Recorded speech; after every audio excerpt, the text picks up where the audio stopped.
Welcome to the What Bitcoin Did podcast. Hello there from Bedford. How are you all?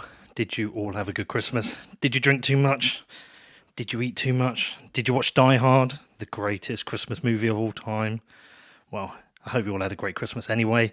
A couple more shows left to go this year. So welcome to the What Bitcoin Did podcast, which is brought to you by Kraken, the best place to buy, sell and trade Bitcoin. I'm your host, Peter McCormack, and today I've got a very emotional interview with Jack Mallers, where we review the Lightning Network in 2019, but Jack also tells me a story I didn't know about him. But before that, I do have a message from my amazing show sponsors, and let's give them a listen. I've had this incredible year, but I wouldn't have been able to do it without sponsors, so please do check them out. So first up, we have BlockFi. Yes, the amazing BlockFi, the future of Bitcoin and financial services, and what an amazing year they have had. When I first started working with BlockFi, they provided crypto-backed loans, but they have added interest accounts for your Bitcoin, Ether, and GUSD, and they've dropped minimum deposits. They've removed the early withdrawal penalty, and you can now choose to receive the interest payments in the currency of your choice. They also raised a boatload of cash this year to expand their business, and they've added support for institutions. So a massive congratulations to Florian and Zach for smashing it this year, and best of luck for 2020, and thank you for supporting the show. Love working with you, BlockFi.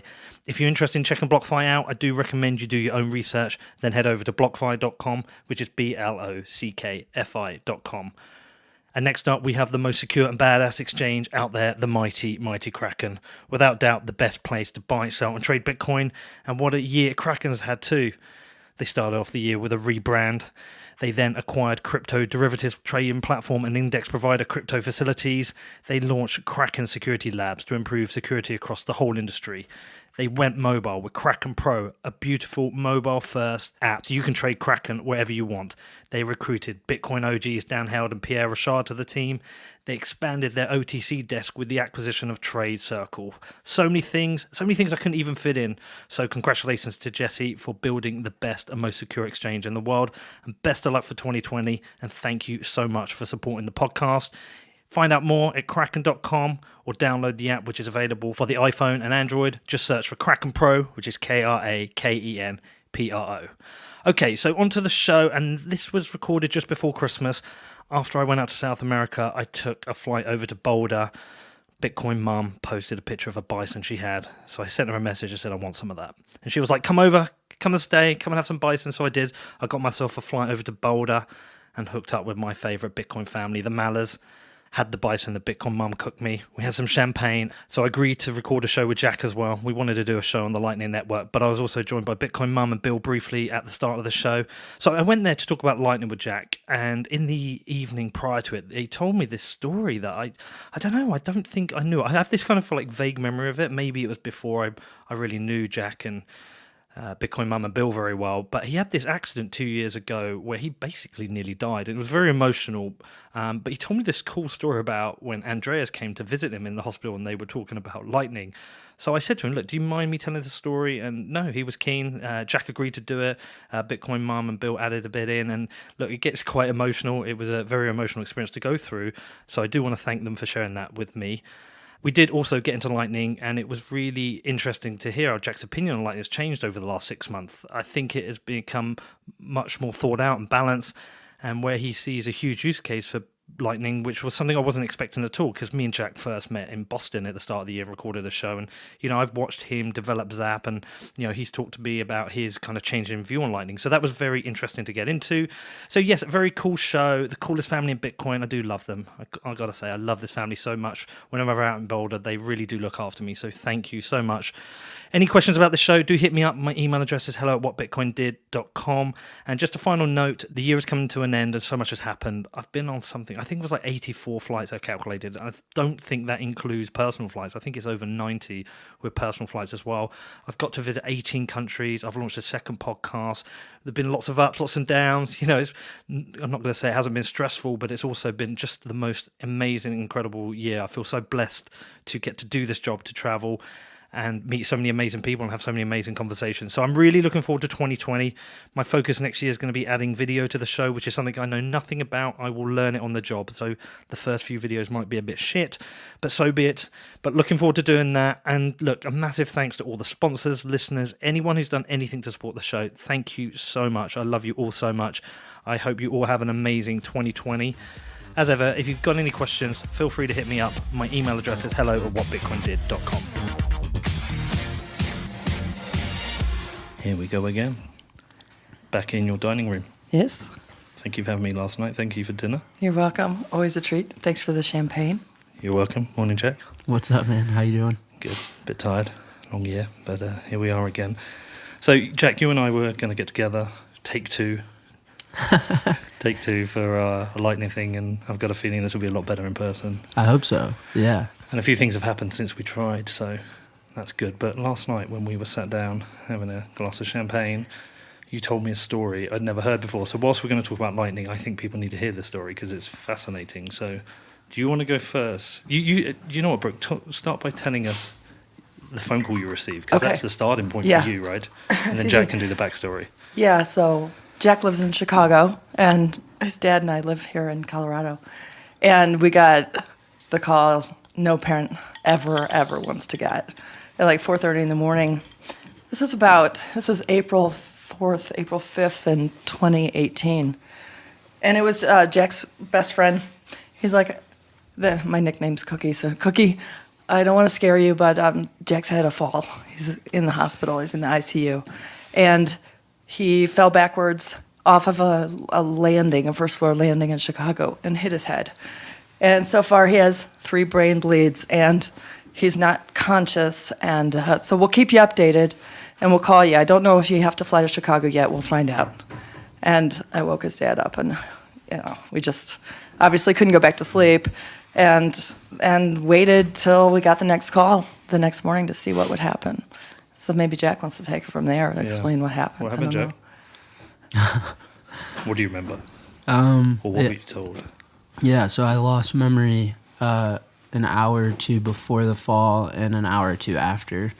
So a lot of the story is just people that were there. Yeah, I just started dating this girl who I date today. And we were heading home from an event, and she was living in Wrigleyville, where there were steps up to the front door, like very like European on the outside almost, right? Yeah, I know the Yeah, so we walk up the steps, and I'm just leaning on the rail, and the rail was just rusted, and it rotted and flipped me over the side, completely snapped.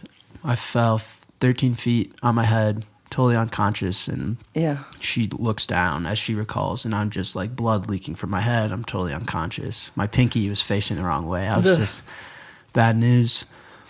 Yeah, I went in the ambulance, which I don't remember. I supposedly woke up and was fighting to try and get out, but with such an injury, they don't know if your spine is damaged too. So there's like police pinning me down to this bed. Can you imagine not having context, waking up in an ambulance with police pinning you down? I was freaking out. I had no idea what was going on. And I had three brain bleeds, a collapsed lung. And throughout the hospital process in the first few days, it was really scary because there was a serious chance I was going to die. This is hard to talk about. And I wasn't able to talk. So I would wake up and they'd ask me my name. I wasn't able to say. And they would try to have conversation, and I was making noise, but I wasn't making words. And so it was pretty scary. And you're fully conscious at that point. Yeah, kind of. Did you think you were talking? I don't have enough of I remember being in the hospital, and I remember waking up, and my girlfriend was there, and my friend Dylan and my friend Max were there. And I remember seeing them, but I don't remember like any of the conversations or what I was trying to say. I mean, the fact that the doctor said I couldn't say my name, or for example, I would have exercises like, can you count down from 100? And I wasn't able to do that. Or like the alphabet, I wasn't able to do. By the way, we didn't know this because we were still in Colorado. And so I'm kind of glad we didn't know. Yeah, it was definitely, I mean, hearing my friends recall it, like no one knew if I was going to be the same. Like it was a pretty safe bet at that point to kind of assume that I was never going to be the same. And over the days I had gotten better. So I stayed in ICU for a total of 5 days. And I think it was the third day where I started to get visitors outside of my girlfriend and my friends. And in comes Andreas. And Andreas Antonopoulos. As he does. As he does. And He appears in people's ICU, he's been rooms. a family friend of ours for a really long time, and we have a relationship that I'd like to think exceeds Bitcoin at this point. So he comes in, and I recognize him, and I'd been doing these brain exercises, and I've been getting better, but certainly nothing to impress. And he sits down, and he starts asking me questions about Lightning. And at the time, it was about Neutrino. So Neutrino is a new light client type of proposal that improves on the traditional light client that we know today, this SPV Mike Hearn type of light client. And it's by Lalu Roastbeef of Lightning Labs. And at the time, Lalu had just published a couple of BIPs, Bitcoin Improvement Proposals. And Andreas just started asking me, what is your opinion on Neutrino? Do you see it working with Zap? What are the privacy trade-offs? Of course, if we want it to be reliable on like a P2P standpoint, we'll need to implement it into Core. Like, when do you think that will happen? And all of a sudden, I start to have this dialogue with Andreas where I'm answering him like, it's definitely an improvement on Bloom filters. It allows the client a lot more responsibility, which means that it's a bit more expensive on the hardware. But the things you can do, like operate a Lightning node on your phone, is really powerful, and it's a really clever idea, and it's long overdue. And I'm having this conversation, and about 2 hours go by, and Andreas leaves, and the doctor looks to my girlfriend and goes, "Man, I think we need to take him in for another CAT scan. Like, that wasn't good." And she goes, No. Believe it or not, that was English. Because the doctor's like, he was Neutrino, and he said something about roast beef, which is just like sandwich meat. And I was like, no. That was English. Like, I was actually, my brain is working again. And so, yeah, that's how Lightning ties into the story. I end up on my birthday getting my final CAT scan, where if it went sour, I would need brain surgery. And that was the same week. By the way, this happened like 3 days before your birthday? Yep. And I got the CAT scan. I told the guy, which we had built a relationship at this point.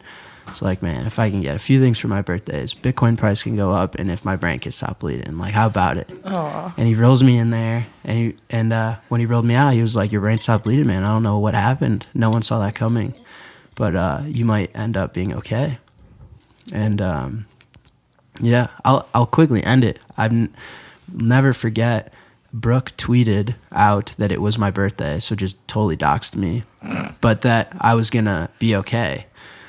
And I will never forget being handed my phone for the first time and seeing the outcry of Bitcoin Twitter supporting me. I'm almost getting emotional talking about it. Yeah, well, it is a really great community of people. I mean, oh my gosh, people really were like, "What?" And then if you Google Jack Mallers, one of the pre-fill, whatever the term is Jack Mallers accident. So I guess enough people have been searching about that. Yeah, but I mean, like, people know from this podcast at this point, I dropped out of college, and you spend a lot of your early adult life like alone in the basement of my dad's house learning this Bitcoin thing, and all of a sudden you blink and you have such a traumatic life event, and people all over the world like supporting you. Yeah, I'm gonna cry, man. I'll never forget that. Yeah, Bitcoin has a special relationship to me that so important. But yeah, no, that's how Lightning ties into the time I almost died. Is the doctor thought I was getting worse because I was trying to explain to Andreas these 2 new BIP proposals. And my girlfriend was like, "I kid you not, I think he's actually speaking English. I think it's a good thing, not a bad thing." Well, it is a great group of people. Personally, I've experienced it traveling around the world. Like, I'm in Austin a few days ago, and then I see Mom post a picture of a bison. So I drop a little joke. The famous bison roast that is the gift that keeps on giving. And she's like, "Come over." So, yeah. I lost my mum a few years ago, so Brooke's now becoming my adoptive mum, and I think you would have really got on well with my mum, by the way.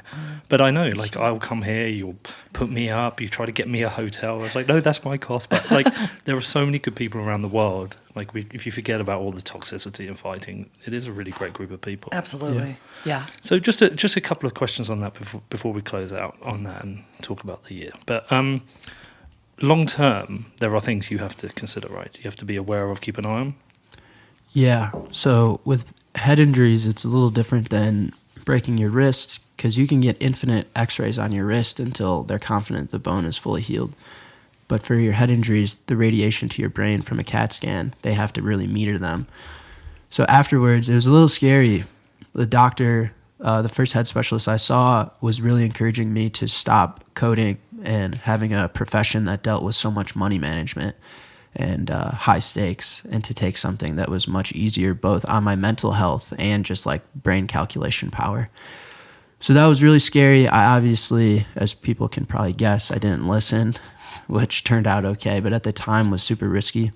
And yeah, now at this point, all my CAT scans are fine, but head injuries have really long-lasting effects that you can't really get diagnosed. So things like my mental health are always a concern. They were prior, and now even more so. And yeah, people pick up slurs, like their language may slur or have stuttering issues, symptoms like that can appear years after, just from traumatizing brain injuries. But so far, so good. So this April will be my 2-year anniversary, and how far, like Bitcoin and my career and everything, I'm pretty proud of where I am. Well, yeah, like we talked about last night, you got NFL players reaching out to you. Pretty fucking rad. Didn't That I tell was you the amazing. first couple of months, too? Not only did they say, Jack's super athletic. I don't want you playing basketball. There's obviously no boxing, that kind of thing. So he comes to visit us, and he is we got these new e-bikes, and he's riding up and down this hill outside our house on the e-bike with no helmet, and he's going so fast. And I'm like, Jack, you have to remember these things. You cannot have you can't fall. You can't hit your head. Do you remember that? But you get like, it almost feels like it's out of a movie, but you get to that point where you have such a life-changing experience where someone is telling you that like you're not allowed to be the person that you were and that you want to be anymore. And like any human being, especially someone like myself, is just like, fuck you, man. Yeah. Like, not personally fuck you, because I know you're a doctor and you're doing your job, but at the same time, like, fuck you. Like, I would rather like fail trying to be who I want to be than have to like take a back seat because a railing snapped. Like, that's just never who I'm going to be. So yeah, like I play basketball now. I obviously run a lot of interesting projects and, trade, and like there's big money around in this industry, and I try to ignore it. I'm obviously, if I have any symptoms, I'll go to the doctor, but so far I've been pretty lucky, I'd say. Well, I'm glad you told me it, because I've already been super impressed by you as a person, but as a family, I love and adore you all. And I trying to remember if I can't believe I wouldn't have seen this on Twitter at the time, but maybe it happened before I knew you, so I didn't recognize it as such. But it just makes everything all the more impressive. So it's fair play for everything you've done, and thank you for sharing. Bill, do you want to just jump in quick? Anything you want to add? Take my mic. No, I mean, I don't know, Jack and I have been through a lot. He's my oldest son. We've been through, quite a bit. And, that was a really tough day. I mean, like Jack says, I'm going to start crying. That was tough. Yeah, that was, it was like the middle of the night. It was like 4 a.m. Like, okay. Yeah. Okay. Oh, should we smoke some weed? The situation. We had a similar situation with my sister. I was at university. I was 20 years old, and I got a phone call one morning from my uncle saying, "Oh, how's your sister?" I'm like, "I don't know. Fucking call her." He's like, "Oh, you've not heard?" I was like, "What?" He said, "Oh, don't worry. She's just had a little accident. She's fine." I'm like, "Well, this doesn't sound good." So I ended up phoning my parents. No answer. So I ended up phoning the hospital, and I get through to my mum, and she obviously didn't want to worry me. So she was like, "No, she's just had a little accident. She was hit by a police car, but she's fine." And I was like, "Really?" And I said, "Okay." I don't think I've ever told this, by the way. And then so I'm not worried at that point. And then 5 minutes later, there's a knock at the door, and my brother's there. And bear in mind, I'm nowhere. My brother lives 100 miles from me, so he's come to get me. And at that point, I knew there was a problem. And then I get to the hospital, and my dad's outside in his car having a cigarette, crying, and my dad never cries. And so my sister was hit by a police car. I think something like 55 miles an hour. She broke both legs, both arms, her ankle. And when she landed, she landed on her face, on her teeth, which saved her life. Anywhere else, she would have died, because she landed on her teeth. It shattered her teeth, but that took the brunt of the force, and she died 3 times. I think it was 3 times during the night, and they resuscitated her. And when you talked about being unable to talk, I remember when she woke up, and that was a very emotional moment. But she couldn't talk. You could see her trying. She couldn't talk, and it was really sad, actually. She was a very good netball player. She played for Great Britain universities, and she was, I think, 1 below an England place, but she never played again because of that. I mean, she's fine now. I'll tell you a funny story as well. So when she was in the coma, the doctors told us that to talk to her and sing to her and tell her things. So we got her a little stereo, we're playing her ABBA songs. But I was just like, no one in the room. I was like, Lorraine, you're having a baby. You need to wake. Bear in mind, she's a lesbian. And I was like, you're having a baby. You need to wake up. Anyway, apparently I wasn't in the room, but 2 days after she woke up, my mum came and said, oh, the strangest things happen. Lorraine was like saying, where's my baby? Where's my... and calling for her baby. So, Oh my God. Yeah, so I can understand a lot of what you've been through. You kind of realise how fragile life is. So yeah, thank you for sharing that with me. I'm glad you guys are in my You life. can tell kind of emotional among the Yeah. Jack and Bill here. Yeah. I think I understand a bit more about it now, seeing it. So, Yeah. all right. Should we talk about some lightning stuff, Jack? Yeah, sure. You up for that? All right, man. Well, listen, this is take 2. We tried to do it before, and I screwed up on the tech. I screwed up too. No, that was my fault. Not your fault. Can I say, though, now that I'm done crying, I'm super proud of all your success, man. I didn't really get a proper introduction, but the success of the podcast is so cool. So congratulations before we start. Thank you. I couldn't do it without people supporting it and putting up with my stupidity and stuff. But I always prefer doing it like this in person, right? So do I. It's so much better.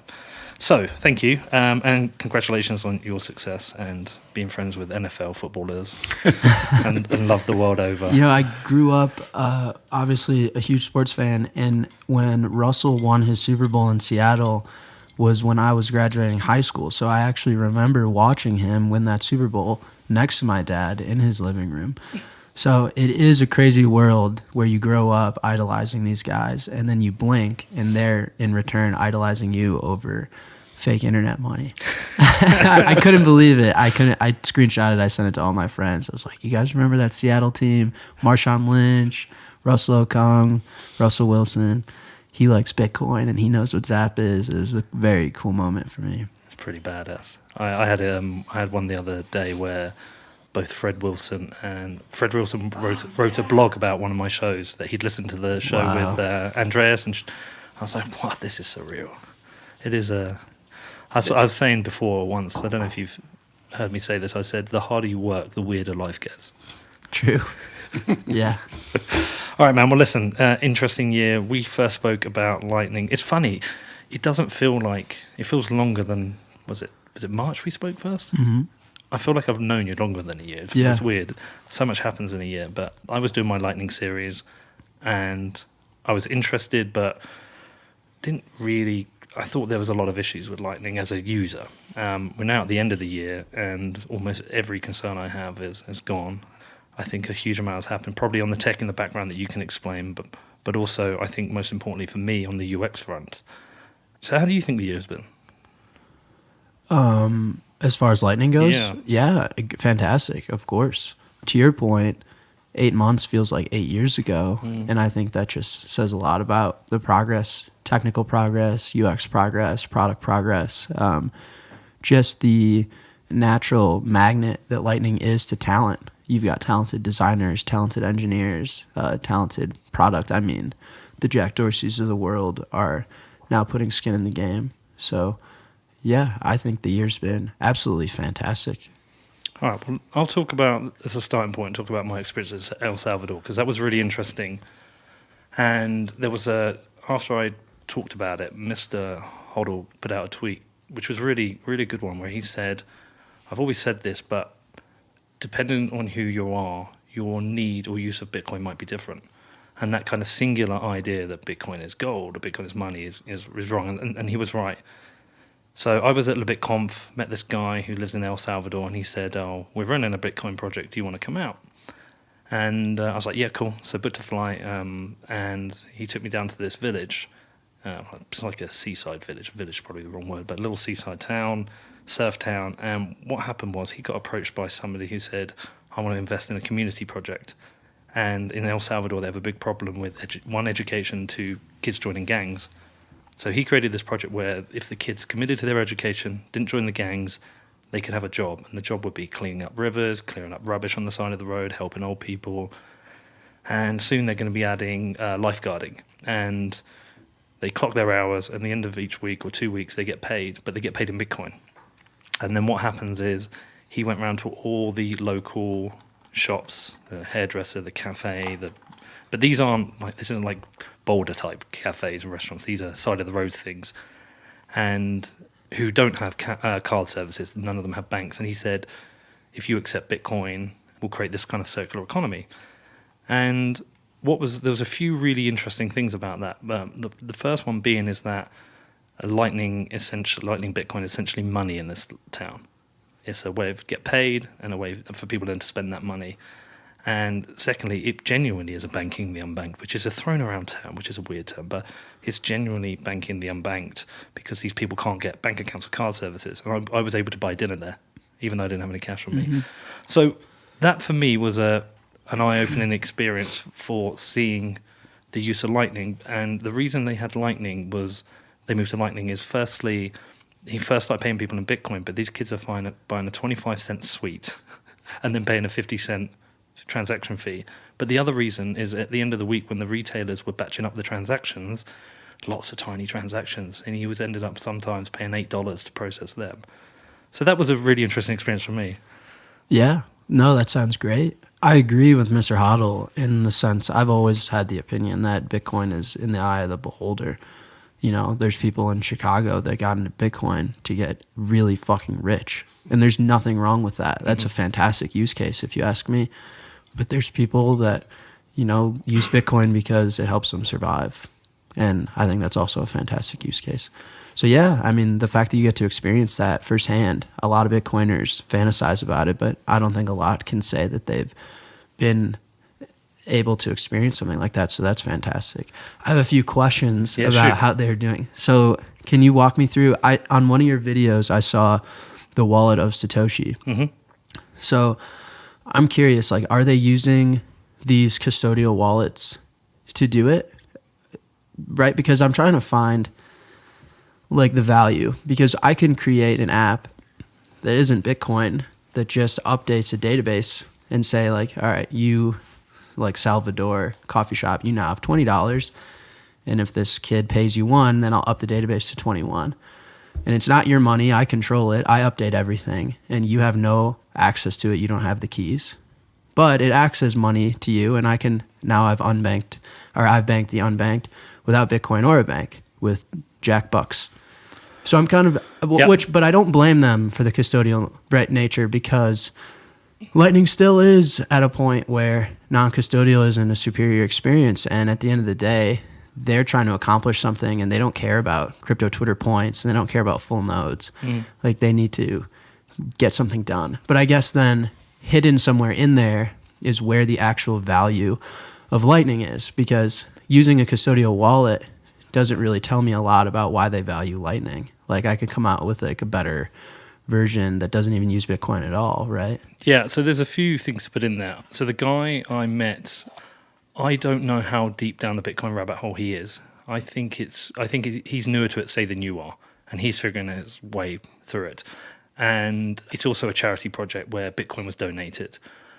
So, and there's a couple of things to consider. So these people aren't going to be running full nodes. Some of them don't have electricity, so they're not going to be getting a castle node. And well, so let me be clear. I'm not trying to lay an expectation Yeah. that they should be. All I'm attempting to do is say, well, if custodial wallets are solving their problem, then maybe like a custodial database without even having to deal with Bitcoin and volatility and like all of that on-chain settlement at all. Like maybe we can just have like a Postgres database coin. And I'm just merely trying to understand the value Lightning gives, not trying to project like any maximalist values on anyone. Next up, I talked to Jack more about Lightning Network and its value proposition, but before that, I have a message from my amazing sponsors. So Wire, they've got 2 shows left in their sponsorship, so come on, let's give them a massive bump to end the year. And what a great year they've had too. So many people talking about Wire, so many people talking about the work they're doing, but you know what? It's not recent. They've been crushing it since 2013. Wire are helping companies across the space offer Bitcoin onboarding. So, it doesn't matter if you're a solo developer or a large team. If you want to simplify user onboarding, if you want to offer your users a fast and easy way to purchase Bitcoin, then you need to talk to Wire. They focus on taking care of all the pain in the ass items, compliance, payments, and liquidity, so you can focus on building your core offering. If you've got the idea for the next killer app, do not let those regulators kill it. If you want to find out more, reach out to Wire or create a developer account at sendwire.com, which is SENDWYRE.com. Also, my newest sponsor, Scott Offord, and his company Crypto Mining Tools. Let's give him a final boost this month. He will be sponsoring the show again next year. We've got something booked in for May, but let's give him a bump for the new year. Scott is a Bitcoin mining consultant, and I want you to check out his Bitcoin mining profitability calculator. It's available at cryptomining.tools. You can enter your estimated uptime to get more realistic profit projections. It also includes the impact of the Bitcoin block reward halving. So if you're wondering which miner is the most efficient or has the best chance of breaking even, you should try out their interactive hardware comparison chart as well. As an ASIC mining equipment broker, Scott helps you make data-backed decisions. He can help you find hosting or raw power and the land to get your miners up and hashing.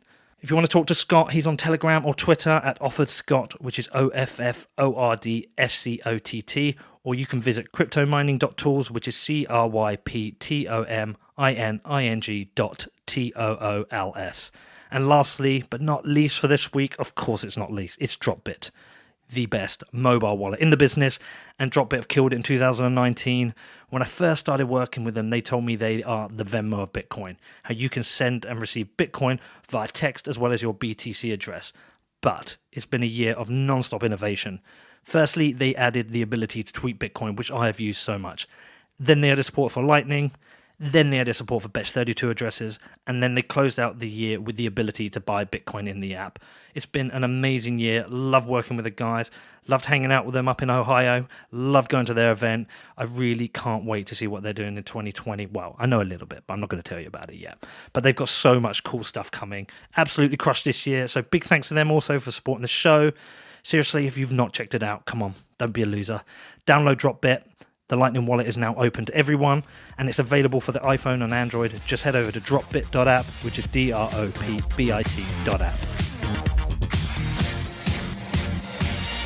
El Salvador doesn't have a culture of saving. People earn and spend. And he said one of the things he's trying to do is teach these people about the value of Bitcoin and the fact that they can save for their future. And if they have their time preferences correct, this could make a real difference to their lives later on. So say a kid's earning $100 a week, he's encouraging them to say, okay, spend $30, $40, $50, $60, but try and save a bit. If you keep saving, you're 15 years old now. When you're 25, this might be a life-changing amount of money for you. So that's one of the things. Also, he does want to get people to the point of being non-custodial. But one of the conversations we have, and I haven't found a good enough answer for yet, is that private key management for somebody who's living in a pretty impoverished area of El Salvador is very different from us living in London or here in Boulder. So, for example, we might get something like a bill fuddle, or 2 of them. We might stick one up in our attic or in a safe in the wall that nobody knows where it is and stick another one in our office, right, and have some kind of security procedure. Or we might have some kind of procedure with the likes of Casa Hodl. These are people who have a mobile phone, live in a mud hut. So there isn't they hadn't come up with a way of teaching private key management. And that's a topic we were talking about, but the goal is to get there. It's Sure. just how do you provide it? Yeah. Well, I mean, this may transition us into our next topic, but I've spent a lot of time in the last 4 months or so really trying to understand why Lightning is important, like, period. As simple as that. And so there's a lot of narratives that end up getting crossed over onto Lightning because it's just lazy way to do it. For example, like Bitcoin as a savings technology to teenagers in El Salvador, like that's probably a really cool use case. It has nothing to do with Lightning. I can pay you in Jack bucks on Postgres and then also tip you in Bitcoin and tell you not to spend it. That right? And like it'd be on chain. Maybe I give you like a Trezor or something. Like that is nothing. Saving on Bitcoin not only has nothing to do with Lightning, but Lightning is almost like the opposite. Lightning is intended as a payment rail. You should never custody Bitcoin on top of Lightning for saving. Like it is totally like counter to the principles of the system almost. Well, we should. I mean, one of the things is this guy's open to talking to people and helping with them. Like, so I left there with questions unanswered, and also the want to go around the world to other places to see how people think about money and using money. But I imagine these users in El Salvador probably need Bitcoin wallet, Lightning wallet, an ability to have some form of private key management. So they can get the full Bitcoin experience that you and I want. They can use Lightning to transact, save in Bitcoin, protect their private keys. But it needs considering in the environment they are in. Yeah. And I feel bad in this almost newfound role that I have doing this user research. So we've been testing our Olympus stuff and all of this stuff. And I feel bad because people always, their first reaction is that I'm like projecting like this maximalist value and that I look at them as littler than me because I run a full node. And that's exactly what I'm not doing. I'm just purely trying to find like why Lightning is even important to them, right? Like, who cares? For them, Lightning's purely cash in that economy. It's money. Yeah, and I mean, there's like so much when you talk about key management, and key management in Bitcoin is complicated enough. Key management with Lightning and like the different signing with Lightning is so complicated. So I think, you know, if someone wants to use a custodial wallet and like there's trade-offs with that, like that's totally their decision. And I think that they're probably making the right one right now. They're just, the tools aren't there for them. Yeah. And if they want to use it now, I think that that's probably the responsible decision. So yeah, I think that Lightning right now is this hobbyist market is what I like to put it, is that all of our users are the same people that follow us on Twitter, and all of our users are long Bitcoin. And when you talk about $100,000 Bitcoin, you talk about an ETF, you talk about institutional capital, you talk about Lightning scaling to the masses, right? And so a lot of our users are using Lightning for the purpose of advertising Bitcoin. But I don't know if we've truly understood why Lightning, if at all, is valuable on its own and the value props that could actually cause it to be used at scale outside of people that are just back holding Bitcoin. And I'm being, right? And I'm being like a little bit harsh, but I think, you know, we're at a point where our user base needs to start to exceed Twitter. No, you're fair. And the tough questions need asking. You know, I mean, we all agree a privacy is important, but what are the trade-offs? How much work are people willing to put in for full privacy? And, you know, you've got to think, if I want to send some money and I can do it on Venmo, or I can pay PayPal, or I can do it via my bank account, say I owed your mum some money, it's very easy. I can actually pay your mum in Bitcoin pretty easy because we're both in Bitcoin. But for people outside of this world, if you explain to them, oh, well, if you use Lightning, you get better privacy in your money. But what you need to do, you need to go to an exchange, signed up. You need to get some Bitcoin, put it in a wallet. You need to then convert that into Lightning. You might need to open a channel. And even then, you still don't have perfect privacy. So, like, you're asking the right and fair questions. My view at the moment is that if the long-term goal is that there is hyper-Bitcoinization and we have Bitcoin takeover, then Lightning will be the means of transacting in those economies. And so that's what I saw in this. This is almost like a mini hyper-Bitcoinization. These people are getting Bitcoin, but when they spend it, they need the confirmations to be straight away. So if you're going to a restaurant and you've ordered some food, they don't want to wait an hour to confirm it. They want it instantly confirmed. So that was the place where it became cash, the cash part of it, hyper-Bitcoinization. Was it perfect? No. And like I say, one of the things there that really that I couldn't stop thinking about was how do you deal, if Bitcoin can really be helpful for developing countries, just say it can. And if it is a banking the unbacked situation, well, how does that actually plan out? Because volatility is definitely a problem for these retailers. It's no good for them if they've accepted $1,000 in Bitcoin and there's a 40% price drop one week. That's terrible. Yeah.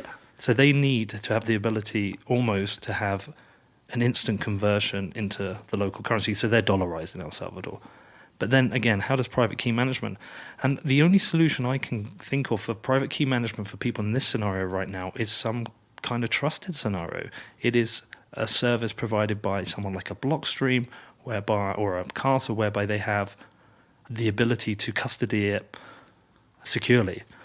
But that it's not, you know what I'm some saying. multi-sig help. Yeah. Yeah. Yeah. I guess, like, I'm going to start repeating myself, but from what I'm hearing, it sounds like Jackbucks would be far superior than Lightning for these people, right? Because if you're saying the value in traditional commerce for this El Salvador town is that once you transact, that it settles immediately and there's no such chargeback or waiting period, right? Mm-hmm.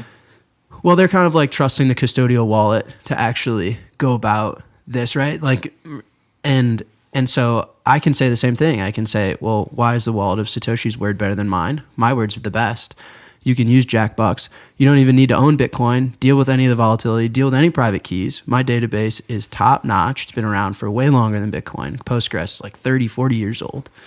And yeah, like my word's just as good as wallet of Satoshi's. And so like, I guess, and if you guys want to save Bitcoin, like I'll hand out a bunch of Trezors, and once a month, if you guys are good citizens, I'll tip you some Bitcoin, and you shouldn't spend it until you're 25. The only counterpoint I'd add to that is that requires you building that infrastructure for Jackbucks. It would take me 12 hours. But they have to trust that you're going to continue to maintain it. Right. So what I'm saying is, with Bitcoin, the infrastructure's there. Well, but they're not using the Bitcoin infrastructure. Like, they're trusting their custodial wallet to maintain it, and it's the same trust level. So I know I'm being hard on you. But I understand what you're saying. Yeah, it's just like Lightning is not being used in this user story for its inherent properties of how it was designed and why it's supposed to be valuable. And so I just think this happens a lot, though, is that like we glorify a lot of this stuff. And by the way, like I'm one of those people, and I really have a tough time opposing myself against my family of crypto Twitter. But I think like these type of questions like should definitely be asked, because we're at a point now where Lightning is mature enough and reliable enough where it works. To your point, right? Yeah. Like it works, and you can make payments. So like we need to really hone down and understand why it's important, and if we really want adoption, or else we wait for the next bull market, everyone gets double their Twitter followers, and sure there'll be double the amount of custodial Lightning users, and we'll just continue this type of like. Yeah. Well, I told you before, because I don't mind custodial wallets. I think the experience is better. I mean, I think you've admitted that. And every time I do it, I have this little jack on my shoulder going, fuck you, Pete. Fuck you. This isn't Bitcoin. But actually, so my experience is I have a connected custodial Lightning wallet with a non-custodial Bitcoin wallet, and I can move in and out very easily. And I'm kind of okay with that experience. I still get the full Bitcoin experience, but I have a very simple Lightning experience, which is much better. I would prefer the whole thing non-custodial, of course. But I think you're asking the right questions. I won't deny it, but I still think these people deserve as much of an opportunity to make money with Bitcoin as the rest of us. Yeah, but I agree. But now you're talking of a totally different use case that people lazily just are like, yeah, Bitcoin appreciates and people grow wealth with Bitcoin, so use Lightning. You're like, what? Lightning is not that. Right? Like if you are using Bitcoin as a portfolio asset, as a savings technology, put it away, store it somewhere else. Don't touch it. Definitely don't spend it at the local pub. But I think what it is it's an opportunity there where he can say to people, here's your Bitcoin that you've earned. If you want to have some of it in Lightning and spend it, great. Like, by the way, I saw them getting paid. They don't all get Lightning. There's one guy specifically said he only wants Bitcoin. They have the choice and the opportunity. So I doubt he wants an infrastructure where he has Bitcoin and Jackbucks, because that's two things to think about. And he's saying, look, he does educational sessions with them. He's trying to teach them about Bitcoin, but he can't help the fact that they want to spend a bit. And actually, then some of it actually helps top up the income of the family, because these are quite poor people. So look, I understand what you're saying. I think it's good, but I think there's a lot of work there to be done, and they need help and support. And I think somebody really needs to think through this whole situation. Like, what is the benefit to these people? What infrastructure should they have? What wallets should they be using? What education should be provided? And if somebody solves this, you can export this to billions of people. Sure. Yeah. No, I think it kind of feels to me like 2017 almost, when that's when I first started to get really public about my Lightning involvement. And it was kind of the same thing as people were like, oh, it's not ready. Like, let's focus on UASF or whatever. And I was like, no, someone's got to do it. Someone's got to build an open source wallet, demo it on Twitter, make it humanizable, relatable. And I kind of feel the same type of like responsibility now. Is someone's got to start asking the hard questions of, how many, custodial tipping services or like screencasts on Twitter can we post before? Like, let's figure it out. Seriously. Like, why does it matter? Who cares? Why is it valuable? Like, let's do some I spent the last 4 months, like serious user research, trying to understand, outside of crypto Twitter, who cheers this thing on because they want Bitcoin to be 50K. Like, who cares? Like, I can buy coffee with my Visa. Who cares? And someone's got to ask those questions, I think so. That means you're in a very different place from when we first spoke in March then. You've been through an experience. Yeah. We did a lot of research with this Olympus thing. So the Olympus release was funny because the amount of beta signups we got, thousands. So and you were very excited about the release, right? Of course. And we got far too many beta signups, which defeated the purpose of a beta. Like, the beta is if you have the balls to test this thing that's really dangerous, you should do it. And then here's this list of thousands of people. So we're like, all right, well, I can't just unleash it. So it ended up being this more controlled beta.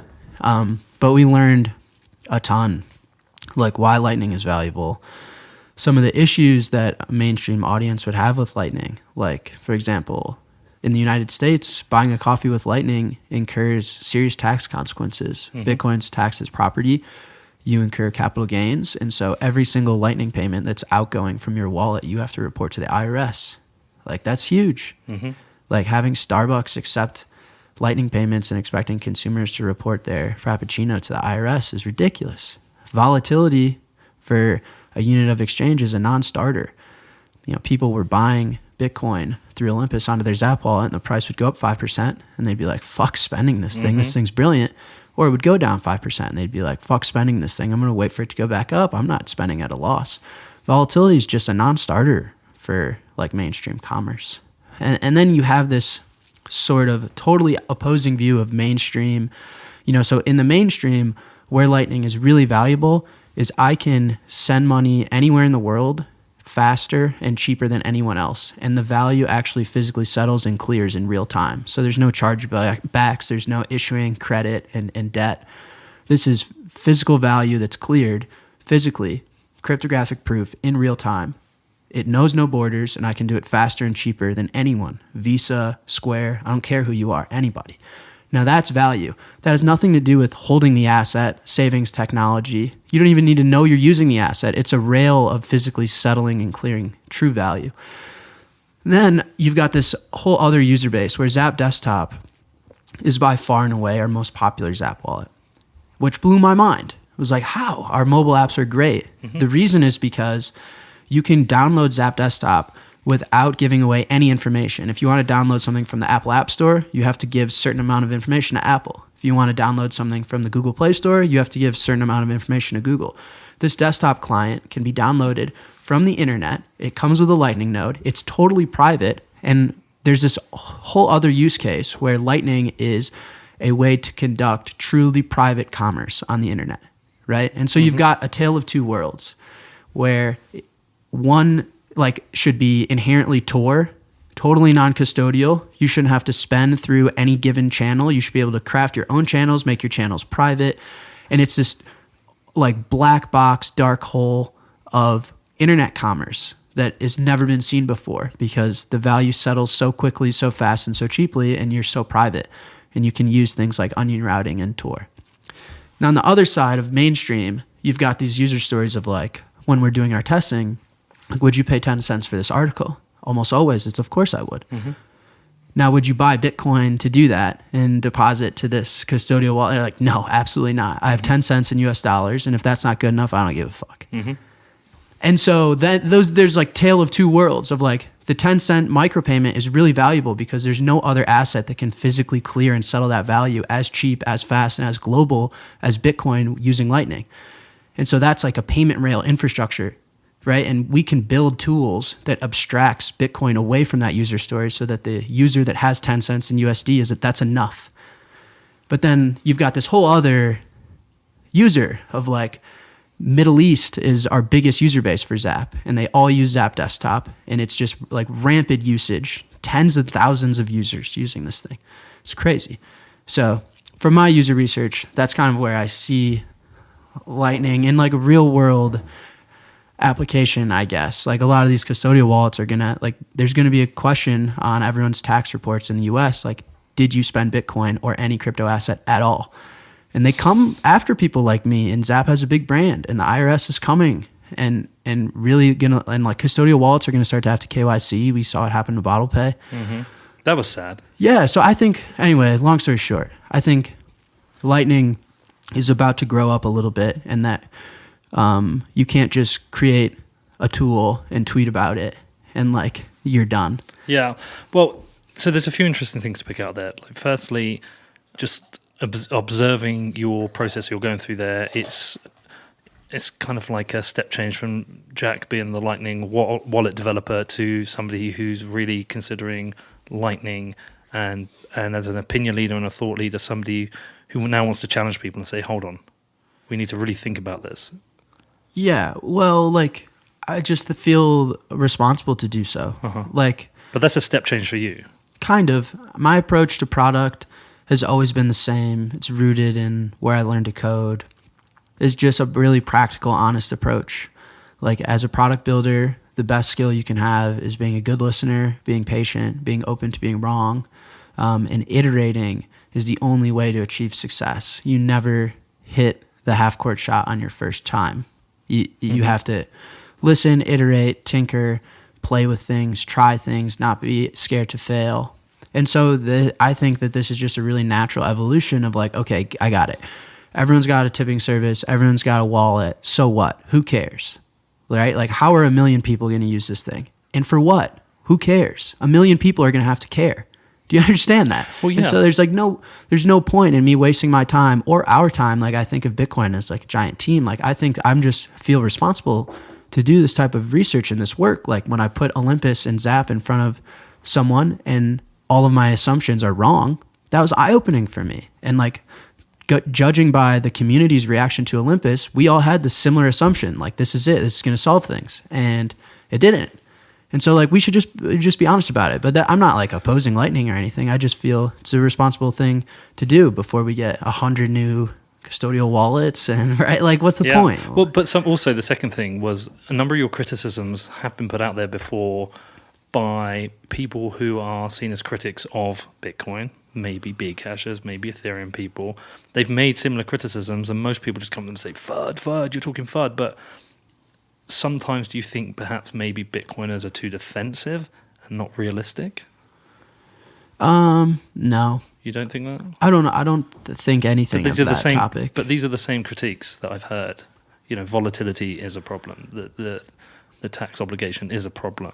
Yeah, but volatility is a problem, like, based on my user research. I feel confident and comfortable saying that because I've done the research, and I don't know, maybe in El Salvador it's not, and I can't speak on that. But is Lightning a toy for Bitcoiners like DAI is a toy for Ethereum holders? I don't think so. You don't think so? No. I mean, and so based on our Olympus user research and a lot of things we've done, we built some incredible products that I'll release after the holidays that I think are going to be really cool. But I think it provides serious value, and it is a better payment rail in a lot of ways than the existing tools that we use to make payments. And so, but we'll see. I mean, if I didn't believe in this, I wouldn't be spending my time here. So yeah, I spend 12 hours a day on it. So of course I believe in it. So it's going to be a big year next year. You've just hinted at stuff. Yeah, I think that's about as far as I'm going to push you on that. But yeah. So based on 2020, we consider stuff in years. What are the most important things that you think that people need to be focusing on then?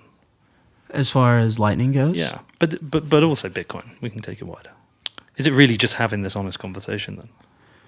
Maybe for Lightning, at least I believe so. I mean, when you have talks with, I got off the phone with Lightning Labs not too long ago, and they were like, what do you think needs to happen for adoption? Like, what merchants need to start accepting it? And it's like, kind of have to humble yourself a little bit. Like, who cares? And you can't be scared to ask that question. So I think, yeah, having an honest conversation about that, but also, like, let me be clear, there's no one at fault. Like, I'm not blaming anyone. I think everyone's doing a fantastic job. And the more tools you can get out into the world and the more people interested in testing your stuff, that's how you learn.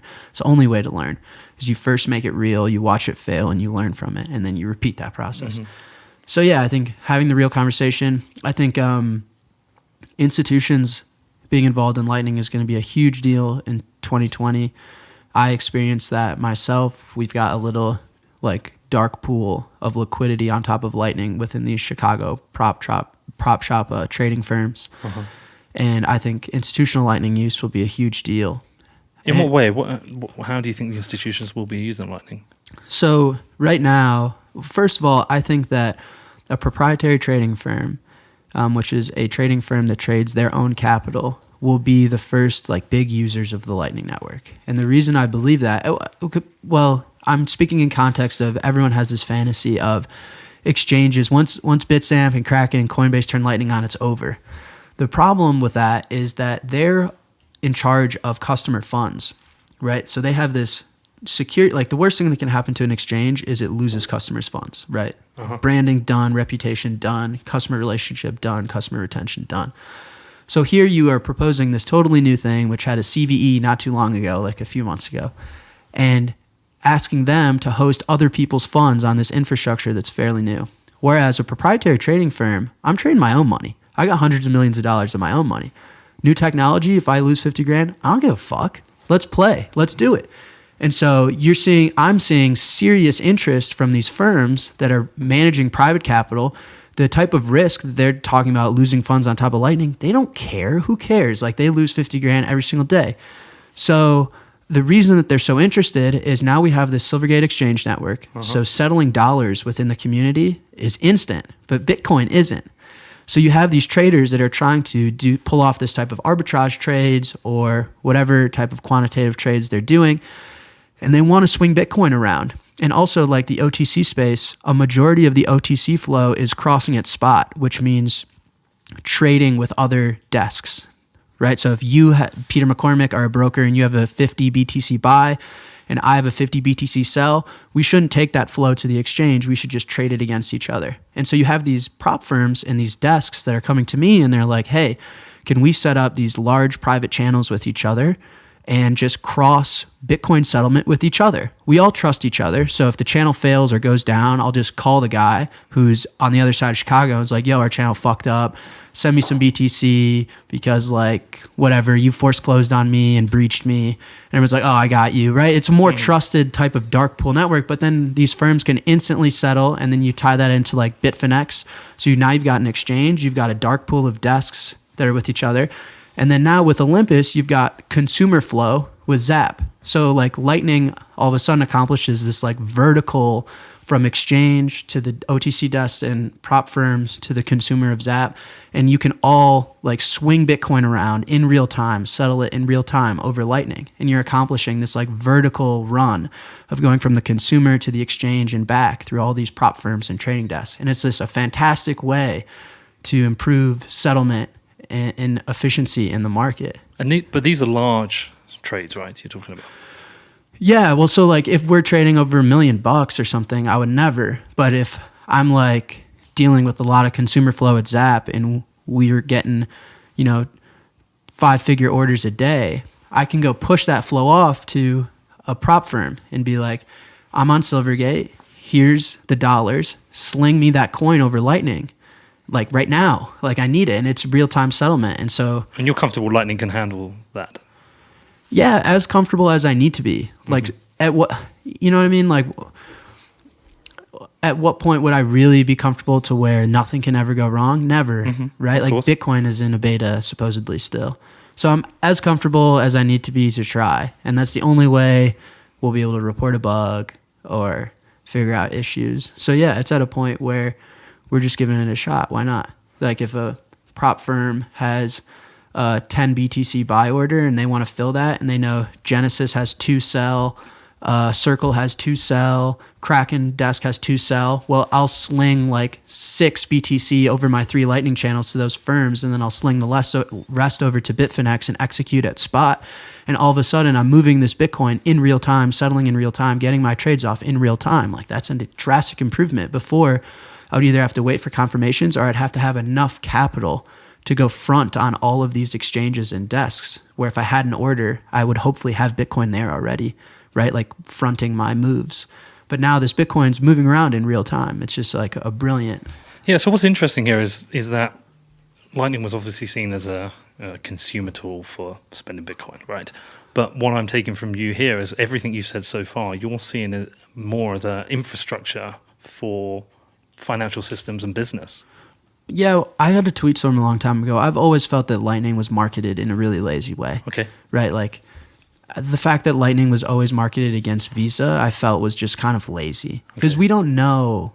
You know, there's that infamous Harvard business study where they were trying to help a fast food restaurant sell more milkshakes. And the restaurant was like, we've come up with all these different flavors and we couldn't figure it out. And the Harvard Business School is like, you have to think of things as if people are hiring a tool. So when someone orders a milkshake, they're hiring a tool to perform a job for them. And they realize that milkshakes are mostly sold in the morning because people like to suck it through the straw on their commute to work. If you've got like a bagel with cream cheese, 2 hands, and the phone rings, and you've got to switch lanes, that's a disaster. Bananas are healthy and fine, but they're gone before you even get on the highway. So a milkshake, you can suck it through this little straw. You're full until lunch, and it takes you your whole hour commute to finish it, and you can do it with one hand.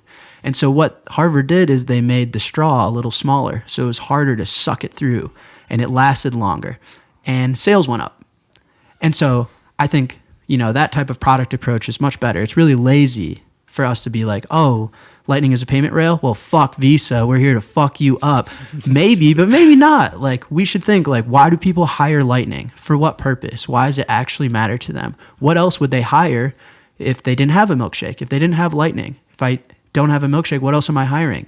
So is a milkshake's competitor not ice cream, but maybe like a bagel and a banana in the morning, which you would have never intuitively thought, but just through this type of product approach, right? Yeah. So I think like we need to have more of that. I always thought Lightning was really lazily marketed as like, oh, it's a scaling solution. All right, fuck Visa, which could be true, but also could totally not be true.